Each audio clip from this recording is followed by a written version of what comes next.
સંધાન all Gujarat integrated classroom સેટેલાઇટના માધ્યમથી જોડતી કડી એટલે સંધાન.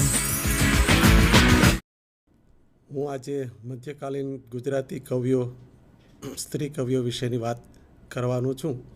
એ પહેલાં આપણે મધ્યકાલીન સાહિત્યના ઇતિહાસની પણ થોડીક વિગત જાણી લઈએ તો મધ્યકાલીન સ્ત્રી કવિઓના જીવન અને કવનને જાણવાની આપણને અનુકૂળતા રહેશે. મધ્યકાલીન ગુજરાતી સાહિત્યનો ઇતિહાસ ઈસવીસન 1150થી 1850નો સમય છે. આ સમય દરમિયાન મધ્યકાલીન ગુજરાતી સાહિત્યમાં જે કવિઓ થયા એમાં સ્ત્રી કવિઓનો ફાળો પણ ઘણો અમૂલ્ય છે.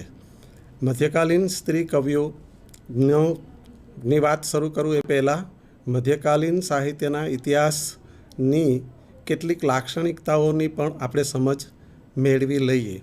મધ્યકાલીન ગુજરાતી સાહિત્યના ઇતિહાસમાં જે વિશિષ્ટતાઓ જોવા મળે છે એ જોતાં ઈસવીસન 1150થી ઈસવીસન 1850 દરમિયાન જે સાહિત્ય રચાયું છે એ મધ્યકાલીન ગુજરાતી સાહિત્યમાં એના હસ્તપ્રત લિખિત અને કંઠસ્થ પરંપરાનું સાહિત્ય છે. આ સમય દરમિયાન જે સાહિત્ય રચાયું એ હસ્તપ્રતોમાં સંગ્રહિત થયું છે અને મોટાભાગે કંઠસ્થ પરંપરાઓમાં જળવાયું છે. પ્રિન્ટ મશીનો અને છાપખાનાઓ એ સમયે હતા નહીં, ત્યારે આ બધું સાહિત્ય હસ્તલિખિત રાખવામાં આવતું હતું. એ વખતના કવિઓ, ભક્ત કવિઓ, સંત કવિઓ પોતાનું સાહિત્ય હસ્તલિખિત કોઈ પણ પોતાના જે સાધન સામગ્રીઓ હતી એ પ્રમાણે સંગ્રહી રાખતા હતા. કોઈ હસ્તલેખોમાં, કોઈ શિલાલેખોમાં અને કોઈ કંઠસ્થ પરંપરામાં આ બધું સાહિત્ય સચવાયેલું છે.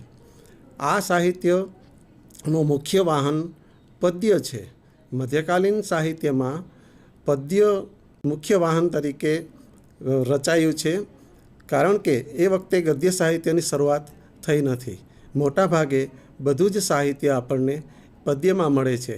એ હેમચંદ્રાચાર્યના સિદ્ધહેમના દુહા હોય કે નરસિંહના પદો હોય કે મીરાના પદ હોય કે સાંભળના આખ્યાનો પદ્ય વાર્તા હોય કે દયારામના ગરબાઓ હોય, પ્રેમાનંદના આખ્યાનો હોય, એ તમામ સાહિત્ય અને અન્ય બીજા કેટલાય બધા જુદા જુદા પંથ, સંપ્રદાય અને જુદા જુદા પ્રકારના જે કવિઓ આવ્યા છે મધ્યકાળમાં, એ બધા જ કવિઓનું સાહિત્ય પદ્યમાં રચાયું છે. આ સાહિત્યમાં જીવનનો ઉલ્લાસનો અભાવ જોવા મળે છે. જીવનના ઉલ્લાસ એટલા માટે અભાવ છે કે એ સમયે ભક્તિ પર આધારિત જીવન અને માણસના જીવનની ઘણી બધી મુશ્કેલીઓ, સમસ્યાઓ હતી. રાજાશાહીના સમયમાં માણસનું જીવન કે ઘણી બધી દુઃખો અને મુશ્કેલીઓને કારણે માણસ ભક્તિ માર્ગે વધારે વળેલો હતો. એટલે જીવનનો ઉલ્લાસ ગાવાનું એ સમયના કવિઓમાં પ્રમાણ ઓછું છે. જીવનનો ઉલ્લાસ પ્રમાણમાં ઓછો ગવાયો છે. એટલે જીવનના ઉલ્લાસનો અભાવ એક વિશિષ્ટતા આ સમયના સાહિત્યની છે. સમકાલીન જીવન રંગો એમાં પુરાયા છે. પ્રેમાનંદના આખ્યાનો આપણે જોઈએ તો એ સમયના રીત રિવાજો, એ સમયના જે કોઈ ધાર્મિક સામાજિક પ્રસંગો અને જે સામાજિક વ્યવહારો, એ બધું જ એ વખતના જીવન રંગોમાં, કવિઓમાં આપણને જોવા મળે છે. કવિગણ, એ સમયનું કવિગણ વિવિધ સંપ્રદાયો, એ હેમચંદ્રાચાર્યના સિદ્ધહેમથી શરૂ કરીએ તો એ રાસયુગ અથવા જૈન યુગ તરીકે ઓળખાય છે. એ સમયે જૈન કવિઓનું પ્રમાણ ખૂબ જ ઘણું વધારે છે. અનેક જૈન કવિઓએ અનેક પ્રકારની વિવિધ કૃતિઓ જૈન સાહિત્યને લગતી, જૈન ધર્મને લગતી, જૈન ધર્મના સિદ્ધાંતો અને મહાવીર સ્વામીના જીવનને લગતા અનેક કાવ્યો રચીને એ જૈન કવિઓએ પ્રદાન ખૂબ સારા પ્રમાણમાં કર્યું છે. ત્યાર પછીના નરસિંહ આવે અને એ સમય નરસિંહ પછી પણ મીરા, અખો, પ્રેમાનંદ અને એ બધા કવિગણોની સાથે સાથે વૈષ્ણવ સંપ્રદાય અને રવિભાણ સંપ્રદાય, મહાપંથ, એ બધા જ સંપ્રદાયો અને પંથોના કવિગણોનું પ્રમાણ ઘણું સારું છે. એ બધા જ કવિઓનું રચનાઓ વિવિધ સ્વરૂપોમાં આપણને મળે છે, જેમાં જૈન કવિઓના રાસ, પ્રબંધ, ફાગુ અને આખ્યાનો, અને નરસિંહ મહેતા પછીથી પદ, આખ્યાન, ગરબા, ગરબી, પદ્ય વાર્તા, આ બધા જ વિવિધ સ્વરૂપોમાં જુદા જુદા કવિઓએ ઘણા સારા પ્રમાણમાં આ મધ્યકાલીન સાહિત્યને સમૃદ્ધ કરવાનું કામ કર્યું છે. અને મધ્યકાલીન સાહિત્યમાં આ કવિઓએ ધર્મને કેન્દ્રમાં રાખીને જે કોઈ સાહિત્ય રચ્યું છે એ કવિગણ આખું એ સમયે ઘણું બધું સાહિત્ય રચે છે. આ સાહિત્ય મોટાભાગે બૌદ્ધ પ્રધાન છે, એમાં ઉપદેશનું પ્રમાણ વિશેષ છે. એ સમયે લોકોને સારી સમજ, ધર્મની સમજ અને નીતિમત્તાની, નીતિ, ધર્મ અને સંપ્રદાયોની એ બધી સમજ આપવાની આવશ્યકતા હતી. તેથી કરીને એ સમયના કવિઓ લોકોને ઉપદેશ આપવા માટે આ બૌદ્ધ પ્રધાન રચનાઓ કરતા હતા. એ જૈન કવિઓ હોય કે નરસિંહ યુગના કવિઓ હોય, એ તમામ કવિઓએ જુદી જુદી રીતે પોતાની રચનાઓમાં બૌદ્ધ ઉપદેશ લોકોને સારી રીતે સમજાય એવી શૈલીમાં આપવાનો પ્રયત્ન કર્યો છે. મધ્યકાલીન રચનાઓ મોટાભાગે સરળ, સહજ અને સચોટ શૈલીમાં રચાયેલી કૃતિઓ છે. એ વખતની શૈલી લોકભોગ્ય અને ગેય પ્રકારની કૃતિઓ છે. ગાઈ શકાય એ પ્રકારે એ કૃતિઓ વધારે સારા પ્રમાણમાં રચાયેલી છે, જેમાં ભજન પદ છે સૌથી મહત્ત્વનું લોકભોગ્ય એક સ્વરૂપ છે. ભજન સમગ્ર સમાજને ખૂબ જ આકર્ષિત કરી અને ખૂબ જ સારો સંદેશ ધર્મનો અને બીજો અનેક રીતનો સંદેશ લોકો સુધી પહોંચતો હતો. એ જ રીતે આખ્યાનોમાં પણ મનોરંજનની સાથે સાથે ઉપદેશ મળતો હતો. આમ સમગ્ર મધ્યકાલીન સાહિત્ય એ સમયે જે રચાયું છે એ સમગ્ર મધ્યકાલીન સાહિત્યના ઇતિહાસની તરફ આપણે દૃષ્ટિ કરીએ તો 1150થી 1850ના સમય દરમિયાન બે વિભાગોમાં વહેંચી શકાય, ઇતિહાસકારોએ વહેંચ્યું છે. એમ જોઈએ તો મધ્યકાલીન સાહિત્ય 1150થી 1450 સુધીનો જૈન યુગ અથવા તો રાસ યુગ તરીકે ઓળખાય છે, અને 1450 પછીનો નરસિંહ યુગ, નરસિંહ પછીનો યુગ તરીકે પણ ઓળખાય છે. અને એમાં જુદા જુદા સંપ્રદાયો, ધર્મો, વિવિધ પંથો વગેરેના કવિઓ આવી અને ગુજરાતી સાહિત્યને સમૃદ્ધ કરવાનું એક ખૂબ જ પ્રભાવશાળી કામ કર્યું છે. આ મધ્યકાલીન સાહિત્યના ઇતિહાસમાં આપણે નજર કરીએ તો કેટલીક સ્ત્રી કવિઓ આપણને મળે છે.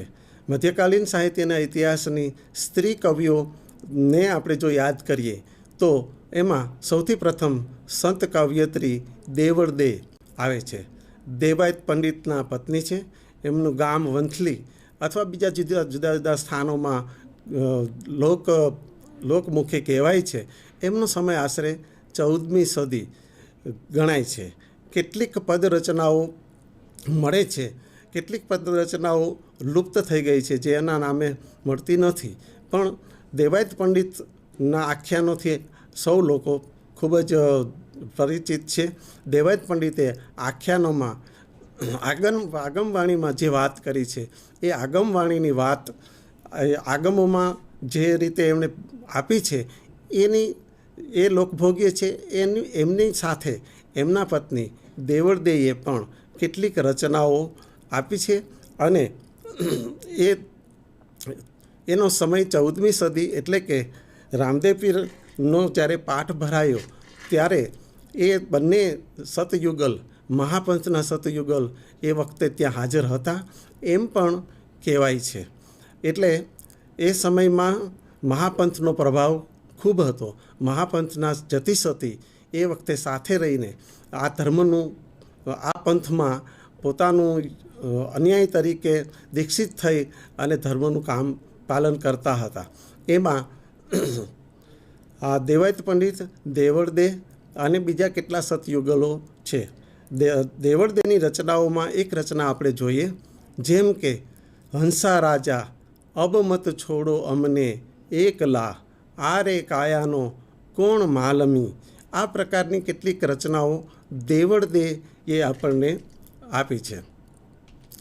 ત્યાર પછી આપણે જોઈએ તો રત્નીબાઈ એક નરસિંહ મહેતાને સમકાલીન સ્ત્રી કવયત્રી જૂનાગઢમાં થઈ ગઈ, જેમની 5 પંચપદી રચનાઓ મળે છે. રત્નીબાઈ જૂનાગઢમાં નરસિંહ મહેતા જ્યારે હયાત હતા ત્યારે થઈ ગયા છે.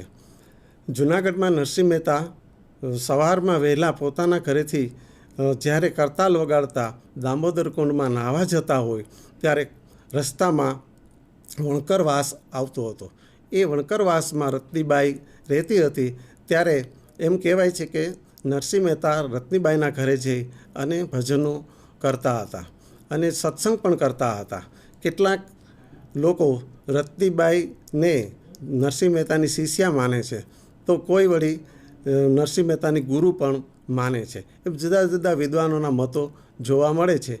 પણ રત્નીબાઈએ એક વાત સત્ય છે કે નરસિંહ મહેતાને એ વખતે રા માંડલિકનું રાજ હતું.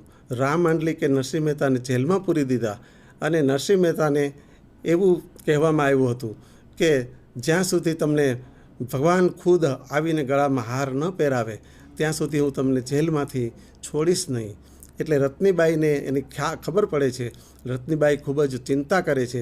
ત્યારે રત્નીબાઈ સાંજના પોતાના હાથમાં કરતાલો લઈ અને બેસી જાય છે અને પ્રભુને વિનંતી કરે છે અને ગાવા માંડે છે કે હવે મને જ્યાં સુધી નરસિંહને જેલમાંથી નહીં છોડવામાં આવે ત્યાં સુધી હું મારું ભજન ચાલુ રાખીશ. અને એમણે એ દરમિયાન આ પ્રકારના 5 પદો ગાયા છે, જેમ કે આધારને હું તો રે હરી મને તારો રે, હું અબડા મેઘવાળ નાર રે, સામળિયા અમ ઘેર આવો રે, કહું મારા મનડા કેરી વાત રે. આ પ્રકારની પંચપદી રત્નીબાઈની રચનાઓ મળે છે.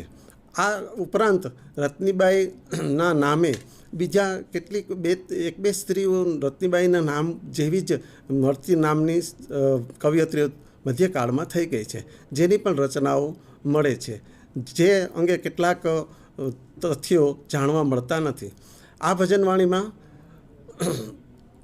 રત્નીબાઈ જે વાત કરે છે એમાં નરસિંહને છોડાવવાની ખાસ એમણે આગ્રહ ભગવાન પાસે કર્યો છે અને ભગવાનને બોલાવી અને ભગવાન પાસે જે માંગણી કરે છે કે કોઈ પણ રીતે નરસિંહને આમાંથી છોડાવો. નરસિંહને છોડશો તો ભક્તોની અને ભગવાનની પણ લાજ રહેશે, એમ એમને એ ભજનોમાં કહ્યું છે. આ રીતે રત્નીબાઈએ એ સમયે જે પંચપદી કરી છે એ મધ્યકાલીન સાહિત્યના ઇતિહાસમાં આપણે જોઈ શકીએ છીએ.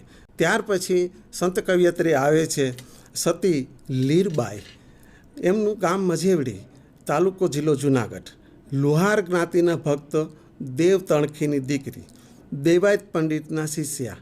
એમ કહેવાય છે કે દેવાયત પંડિત એક વખત ત્યાંથી નીકળે છે, એનું જ્ઞાનનું જે અભિમાન છે એ લીરબાઈ એ વખતે ઓછું કરાવે, ઉતારે છે અને એને ખ્યાલ આવે છે કે લીરબાઈ પણ એક જ્ઞાની છે અને પછી લીરબાઈ એના શિષ્ય બને છે. એમ પણ એક લોકવાયકા છે. લીરબાઈ નામની બીજી પણ કેટલીક સ્ત્રી કવિઓ મળે છે, જે લીરલબાઈ કે નિરલબાઈ, લીલમબાઈ એ પ્રકારના નામ જુદા જુદા સંત કવયત્રીઓની મધ્યકાળની કવયત્રીઓમાં મળે છે, જેના નામે જુદા જુદા પ્રકારના પદ પણ મળે છે, જેમાં ખૂબ જ ભેળસેળ થઈ ગઈ હોય એવું બની શકે. પરંતુ આ લીરબાઈ જેવડીના છે એના નામે જે પદ મળે છે એ પદ આપણે જોઈએ તો એક પદ છે, ઊંચી મેળી અજબ ઝરૂખા વીરા અધન સિંહાસન સોઈ બેસતા દોર કર જોડી સતી લીરબાઈ બોલ્યા. આ ભજનવાણી આ લીરબાઈની હોય એવી શક્યતા વધારે છે. ત્યાર પછી આવે છે મીરાબાઈ. મધ્યકાલીન ગુજરાતી સાહિત્યના ઇતિહાસમાં મીરાબાઈનું એક સ્ત્રી કવયત્રી તરીકે ખૂબ જ મોખરાનું છે. મીરાબાઈએ જે પદો ગુજરાતી, રાજસ્થાની અને વ્રજમાં રચ્યા છે એ પદોનું સંખ્યા પણ ઘણી સારી છે. એમાં ગુજરાતીમાં જે પદો રચ્યા છે એ લગભગ 401 જેટલા પદ થઈ જાય છે. મીરાબાઈનો સમય આશરે ઈસવીસન 1499માં જન્મ થયો. ગામ એનું મેળતા, રાજસ્થાન. જોધપુરના રાવ જોધાની પ્રપૌત્રી અને રાવ દુદાજીના પુત્ર રત્નસિંહની પુત્રી. ઈસવીસન 1516માં એમના લગ્ન થયા. સિસોદિયા વંશના રાજવી સંગ્રામસિંહના પાટવી પુત્ર ભોજરાજ સાથે એમના લગ્ન થયા. પરંતુ ઈસવીસન 1521માં પતિ ભોજરાજનું આકસ્મિક અવસાન થઈ જાય છે. 23માં જ વર્ષે મીરાબાઈ વિધવા થાય છે. ઈસવીસન 1565ની આસપાસ, કોઈ વિદ્વાનોના મતે 63 તો કોઈના મતે 65ની આસપાસ એનું અવસાન થયું છે. એ દરમિયાન મીરાબાઈ જ્યારે વિધવા થઈ છે ત્યારે પોતાનું મેવાડ સાસરિયું છોડીને પોતાના વતનમાં મેળતા જઈને રહે છે. પણ ત્યાં પણ સાધ્વી જીવન જીવે છે. પરંતુ ત્યાં પણ એ ઝાઝો સમય ન રહેતા એ પછી વૃંદાવન જાય છે. થોડો સમય, કેટલાક વર્ષો વૃંદાવનમાં વિતાવે છે અને ત્યાંથી પછી એ દ્વારકા આવે છે અને દ્વારકામાં કેટલાક વર્ષો સુધી રહે છે. દ્વારકામાંથી પછી એ જુદા જુદા ધર્મસ્થાનોમાં ઉત્તર ગુજરાત અને દક્ષિણ ગુજરાતમાં યાત્રા પ્રવાસે નીકળી જાય છે. અને એમ કરતાં ઈસવીસન 1965 આસપાસ મીરાબાઈનું અવસાન થાય છે. મીરાબાઈનું સર્જન ખૂબ જ વિશાળ છે. દીર્ઘ કથાત્મક કૃતિઓ આપણે જોઈએ સૌથી પહેલાં તો નરસિંહ મહેતાના જીવનનો એક જાણીતો પ્રસંગ કુંવરબાઈનું મામેરુંને કેન્દ્રમાં રાખી અને રચેલી એક કૃતિ છે જેનું નામ છે નરસિંહરા માયરા નામની દીર્ઘ કૃતિની રચના મીરાબાઈએ કરી છે. એવી જ એક દીર્ઘ કૃતિ સત્યભામાનું ઋષિ